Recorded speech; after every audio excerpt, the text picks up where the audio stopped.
پہلی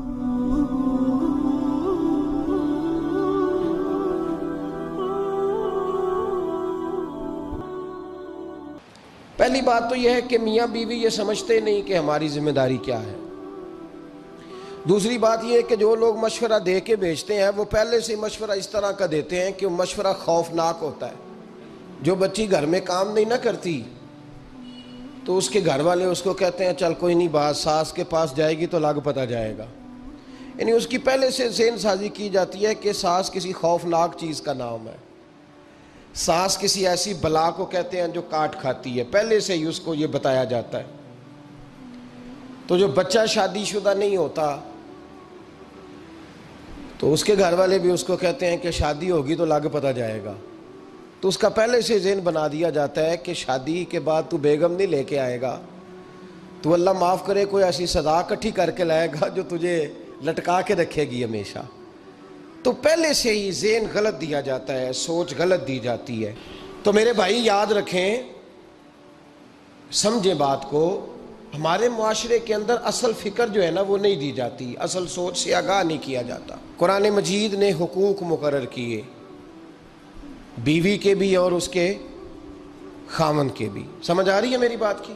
اب دیکھیں، پہلی بات تو یہ ہے کہ ہمارے ہاں ہم یہ سوچنے کو اور یہ پوچھنے کو تیار ہی نہیں، شادیاں ہو گئیں، وقت گزر گیا، پتہ ہی نہیں میاں بیوی کے حقوق کیا ہے۔ اس کے بعد اگلی بات یہ ہے کہ جس کو پتہ چل جاتا ہے نا، ایک تیسرا پہلو بھی ہے، اس کو سمجھ لیں، تمہید کے طور پر بات عرض کر رہا ہوں۔ ہمارے زمانے میں لوگ حقوق دینے کے قائل نہیں، حقوق بولیے دینے کے قائل، آج تک سب حقوق لینے کے لیے احتجاج کرتے ہیں، اللہ کرے کو دینے کے لیے بھی احتجاج شروع کر دے۔ یہ احتجاج ہوتا ہی نہیں کہ میں نے حقوق دینے ہیں، احتجاج یہ ہے کہ میں نے حقوق۔ اچھا، اب میاں صاحب کو حدیثیں سنائی جاتی ہیں، جب تو وہ گھر جا کے وہ والی حدیثیں سناتے ہیں جن میں خاوند کی شان ہوتی ہے، خاوند کی، اور بی بی نے بھی وہ کلپ نکال کے رکھا ہوتا ہے جس کے اندر سارے حقوق ہی عورتوں کے بتا دیے جاتے ہیں۔ وہ بھی اخبار کا وہ ٹکڑا سنبھال کے رکھتی ہے جس ٹکڑے پہ لکھا ہوتا ہے کہ اسلام عورت کو بڑے حقوق عطا کرتا ہے۔ تو تین باتوں کا خیال کریں۔ سب سے پہلے تو میرے بھائی اس بات کا خیال کریں کہ ہم نے حقوق سیکھنے ہیں انشاءاللہ تعالی، اور اس کے بعد دوسرا اس بات کا خیال کریں کہ حقوق سیکھ کر ان پر عمل کرنے کی کوشش کرنی ہے، اور تیسرا یہ بھی خیال فرمائیں ہمیشہ کہ مانگنے والا بھکاری ہوتا ہے، دینے والا سخی ہوتا ہے۔ تو حقوق مانگتے نہ پھریں، حقوق دینے کی کوشش کریں۔ جو حقوق دینے والے ہیں وہ سخی ہوتے ہیں۔ پتہ نہیں آپ کو سمجھ آئی ہے میرے جملے کی کہ نہیں آئی؟ حقوق دینے والے اور مانگنے والے، تو بھکاری بن کے نہ پھریں کہ میرا حق مجھے دے دو، بلکہ سخی بن کے پھرو کہ میری خیر صلاح ہے، آؤ جس نے حق لینا ہے میں سب کے حقوق ادا کرنے کو تیار ہوں۔ سخی بن کے وقت گزاریں، بھکاریوں کی طرح نہیں گزاریں۔ قرآن مجید فرقان حمید نے میاں بیوی کا جو رشتہ بیان کیا ہے نا، اس رشتے کو آپ سمجھیں جو قرآن پاک نے میاں بیوی کا رشتہ بیان کیا۔ کہن لباس لکم وانتم لباس لہن، فرمایا بیویاں تمہارا لباس ہیں اور تم ان کا لباس ہو، وہ تمہارا لباس ہے اور تم، اللہ اکبر، کیسا خوبصورت لفظ قرآن پاک نے، ہن لباس لکم وانتم لباس لہن، فرمایا وہ تمہارا لباس ہے اور تم، سمجھ آ رہی ہے نا جی بات کی، وہ تمہارا لباس ہے اور تم ان کا لباس ہو۔ تین خوبیاں تو ہر لباس میں ہوتی ہیں، تین چیزوں کے لیے لباس پہنا جاتا ہے، تین چیزیں، تین قسم کی آسائشیں لباس میں پائی جاتی ہیں، اس پر تو تمام مفسرین کا اتفاق ہے۔ سب سے پہلی چیز، لباس جو ہوتا ہے وہ بندے کو گرمی اور سردی سے بچاتا ہے۔ سخت سردی میں لباس لے لیں تو بندہ سردی سے بچ جاتا ہے۔ اس کا مطلب یہ ہوا کہ میاں بیوی ایک دوسرے کا لباس ہیں، اگر بیوی کی طرف کوئی تکلیف آتی ہے تو میاں اس کو بچاتا ہے، اور اگر میاں کی طرف کوئی تکلیف آتی ہے تو عورت اس کو بچاتی ہے۔ میاں بیوی ایک دوسرے کا لباس ہے۔ لباس کیا کرتا ہے؟ لباس آدمی کے عیب چھپاتا ہے، اس کے وجود پر کتنے دھبے ہیں، کتنے نشان ہیں، وہ سارے چھپا لیتا ہے لباس۔ میاں بیوی ایک دوسرے کے عیب چھپانے والے ہوتے ہیں، عیب بتانے والے، رونا رونے والے نہیں ہوتے کہ بی بی جب بھی میکے گئی اس نے جا کے رونا شروع کر دیا، اتنی میں تانگو دوسرا ہے ہی کوئی نہیں۔ اور خامد صاحب جب بھی ملے انہوں نے ایک ہی راگ الاپنا شروع کر دیا کہ میری کیا بات تھی، مجھے مل کیا گیا ہے، میں کیا تھا، میرے ساتھ ہوا کیا ہے۔ تو لباس ہیں، ایک دوسرے کا عیب چھپائیں گے، بولیے ایک دوسرے کا عیب چھپائیں گے، ایک دوسرے کی غلطیوں کی پردہ پوشی کریں گے۔ اور تیسرا لباس کا کیا مقصد ہوتا ہے؟ لباس شخصیت کا آئینہ دار ہوتا ہے۔ لباس آدمی کی اچھی اور خوبصورت طبیعت کا حصہ ہوتا ہے۔ جو لباس ہوتا ہے وہ انسان کو زینت بخشتا ہے، خوبصورت کر دیتا ہے۔ داڑھی والا آدمی ننگے سر پھرے تو خوبصورت نہیں لگتا، ٹوپی پہن لے تو بڑا پیارا لگتا ہے، ٹوپی پہنے تو بڑا، اور اگر امامہ باندھ لے تو نور نالا نور ہونا شروع ہو جاتا ہے۔ اللہ کرے آپ خوش ہو جائیں، آمین تو کہہ دیں، اور اللہ کرے فجر کی نماز آپ امامہ باندھ کے پڑھ لیں، آمین تو کہیں۔ چلو کونی جنہ دی داڑھی نہیں انہوں نے رکھنی چاہیے دیئے، جنہ دی نہیں ہونا نو موضوع نہیں تھا، پر ہماری بھی مجبوری ہے، داڑھی آ ہی جاتی ہے، ہر موضوع میں شامل ہو جاتی، رکھنی چاہیے۔ سب یاد رکھیں لباس آدمی کو زینت دیتا ہے۔ قرآن مجید کے لفظوں پہ غور کرو، اگر تو شادی کے بعد بیوی کے آنے کی وجہ سے خامد کو سکون نہیں ملا تو اس کا مطلب ہے اس نے گھر کو زینت نہیں دی، اور اگر شادی کے بعد اس بچی کو تحفظ نہیں ملا، اس کو اپنے گھر کے اندر سکون نہیں ملا، تو اس کا مطلب ہے خاوند نے اسے زینت، اس لباس نے زینت نہیں دی۔ میاں بیوی ایک دوسرے کا لباس ہے، اس مقدس رشتے کو اسلام نے باندھا، اور لباس کہہ کے باندھا۔ میرے رسول کریم علیہ الصلاۃ والسلام نے پہلے تو خارجی لوگوں کو منع کیا ہے۔ میری ذاتی رائے یہ ہے کہ میاں بیوی کی ذاتی لڑائی کوئی بھی نہیں ہوتی، ذاتی لڑائی، میری باتوں کی سمجھ تو آ رہی ہے نا آپ دوستوں؟ کوئی نہیں آ رہی؟ اللہ جزا دے آپ۔ میاں بیوی کی ذاتی لڑائی کوئی نہیں ہوتی، ہوتا پتہ کیا ہے؟ لڑکے سے پوچھیں کہ بتائیں جناب کیا حال ہے، تو کہتے ہیں بیوی میری صحیح ہے، اس کے گھر والے نہیں صحیح۔ سنا ہے آپ نے بھی کبھی یہ لفظ؟ تو اسی طریقے سے اگر لڑکی سے پوچھیں کہ تیرا کیا حال ہے، تو کہتی ہے خامن تو میرا دھیان رکھتا ہے، اس کی اماں نہیں خیال رکھنے دیتی۔ تو لڑائی جو ہوتی ہے وہ تیسرے آدمی کی وجہ سے ہوتی ہے۔ تیری اماں آئی تھی تو اس طرح کہہ گئی، تو تیرا بھائی آ گیا تھا تو وہ یہ کہہ گیا، تیسرے فرد کی وجہ سے۔ میرے نبی کریم علیہ الصلاۃ والسلام نے تیسرے بندے کو سمجھایا ہے، تیسرے فرد کو حضور نے سمجھایا ہے۔ نبی پاک علیہ الصلاۃ والسلام نے فرمایا خبردار، ماں، بھائی، بیٹا، باپ سارے لحاظ کریں، بسنے دے میاں بیوی کو۔ اگر شادی کر دیا تو ان کو سکون سے رہنے دو۔ تم دو جملے کہہ کے چلے گئے، کوئی عیب نکال کے جو چھپا ہوا تھا خاوند کی نظر میں وہ نکال کے بتا دیا کہ تیری بیوی یہ کام بھی کرتی ہے، اب تم تو ہٹ گئے وہ بات کہہ کے، اب انہوں نے اکٹھے رہنا ہے، ان کی زندگی مصیبت کا شکار ہو گئی، آزمائش میں آ گئے وہ دونوں، ساری زندگی کڑتے رہے۔ ایک عیب نکال کے لڑکی کے گھر والے لڑکے کا اسے بتا کے چلے گئے تیرے خامد میں یہ عیب پایا جاتا ہے، وہ ساری زندگی کڑتے رہیں گے، تکلیف میں رہیں گے۔ انہوں نے تو اکٹھے رہنا ہے، بتانے والا چلا گیا۔ میرے رسول کریم صلی اللہ علیہ وسلم فرماتے ہیں لعنتی ہے وہ شخص، لعنتی ہے وہ شخص۔ یا رسول اللہ کون سا؟ فرمایا جو بیوی کو مرد کے خلاف اکساتا ہے اور مرد کو بیوی کے خلاف اکساتا ہے، وہ لعنتی ہے، ملعون ہے، رحمت الہی سے دور ہے وہ شخص۔ انہیں قریب کرنے کی کوشش کر، تو ان کے اندر محبت پیدا کرنے کی کوشش کر۔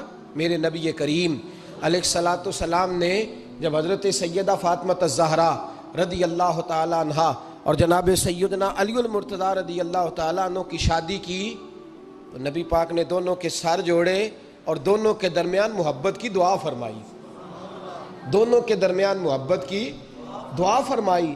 اور نبی پاک صلی اللہ علیہ وسلم حضرت فاطمہ کے سامنے جناب علی کے فضائل بیان فرماتے، اور جناب علی آتے تو نبی پاک فرماتے فاطمہ تو میرے وجود کا حصہ ہے، وہ تو میرے جگر کا ٹکڑا ہے۔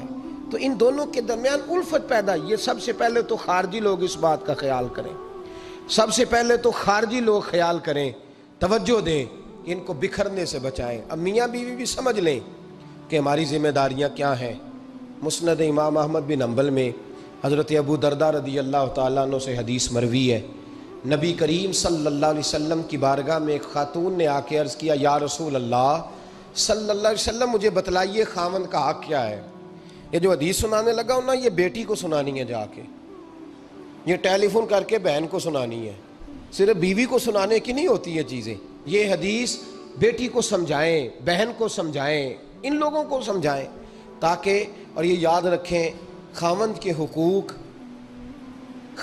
حقوق اگر بچی کے گھر والے اسے سکھائیں نا تو اس کی سمجھ میں جلدی آ جائیں گے، اور بیوی کے حقوق اگر خاوند کے گھر والے اس کو سمجھائیں تو اس کی سمجھ میں بات جلدی آئے گی۔ وہ خیر خواہ سمجھتے ہیں اپنے رشتہ داروں۔ یہ والی حدیثیں ان لوگوں کو سنانی چاہیے جن لوگوں کا بچہ ہے یا بچی ہے، متعلقہ آدمی حقوق بیان کرے۔ جب متبادل چیز کسی کے سامنے آتی ہے تو وہ کئی دفعہ سمجھتے ہیں کہ خلوص اس میں پورا نہیں پایا جاتا۔ حضرت ابو درداء رضی اللہ تعالیٰ عنہ فرماتے ہیں، ایک خاتون حضور کی بارگاہ میں آئی، عرض کرنے لگی، یا رسول اللہ صلی اللہ علیہ وسلم میں نکاح کرنا چاہتی ہوں، شادی کرنا چاہتی ہوں، مجھے بتلائیے خاوند کا حق کیا ہے؟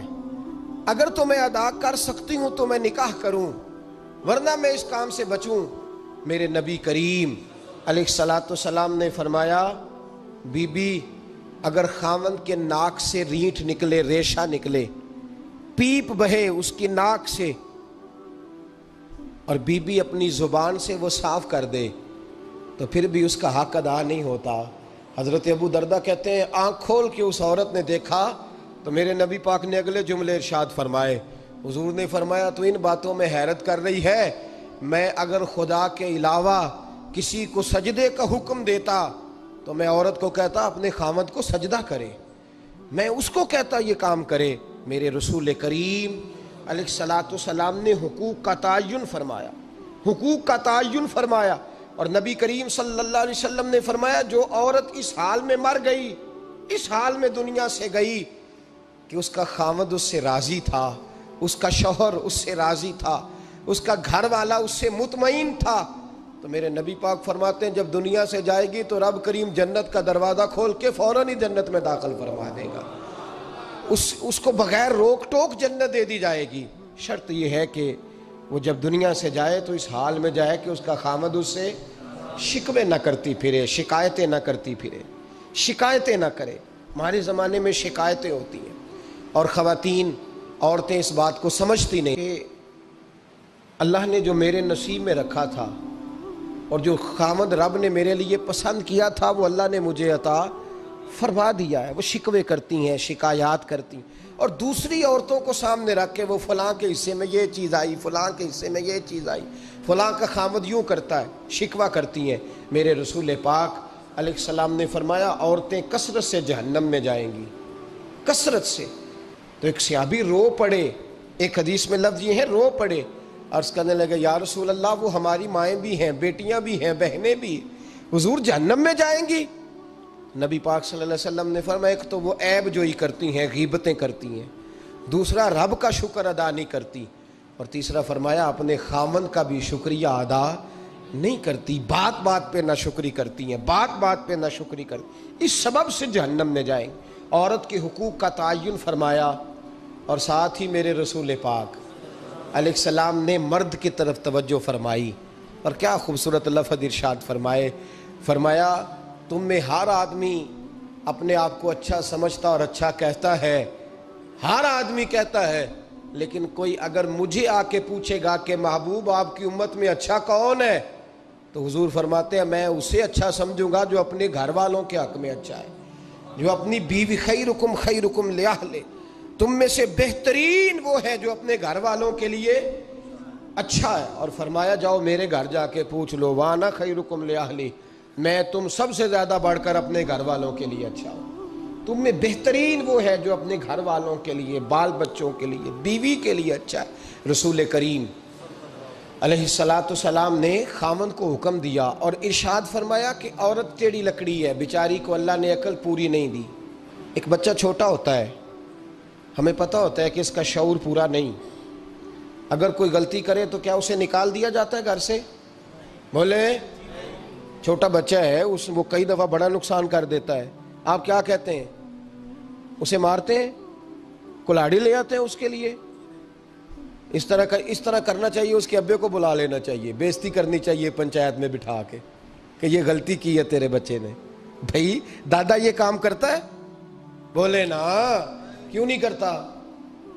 وہ کہتا ہے ہمارا بچہ نہ سمجھ ہے، اپنا پوتا ہے، ہمارا اپنا ہے، اگر ہم اس کا ایپ باہر نکالیں گے تو بڑا کام غلط ہو جائے۔ لیکن وہی ابا جی جب بہو کوئی غلطی کر بیٹھتی ہے تو پنچایت بلاتے ہیں، لوگوں کے سامنے معاذ اللہ تعالیٰ بڑی کڑوی کسیلی باتیں کرتے ہیں، ایسی باتیں کرتے ہیں کہ جو ان کی بیٹی کے بارے میں کہی جائے تو وہ کبھی پسند نہ کریں، اتنے سخت جملے کہے جاتے ہیں، بیٹی والے کو رسوا کیا جاتا ہے۔ میرے نبی کریم علیہ الصلوۃ والسلام نے فرمایا یہ ٹیڑھی لکڑی ہے، بیچاری کو اللہ تبارک و تعالیٰ نے اپنی حکمت کے تحت عقل عادی عطا فرمائی ہے، تم اگر چاہو گے سیدھی کرنا تو یہ ٹوٹ جائے گی، سیدھی نہیں ہوگی۔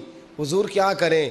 فرمایا اس کے ساتھ گزارا کرو، اللہ تمہیں اجر عطا فرمائے گا، اس کے ساتھ وقت گزارو، اللہ تمہیں اس کا، یہ ذہن بنانا چاہیے خاوند کو۔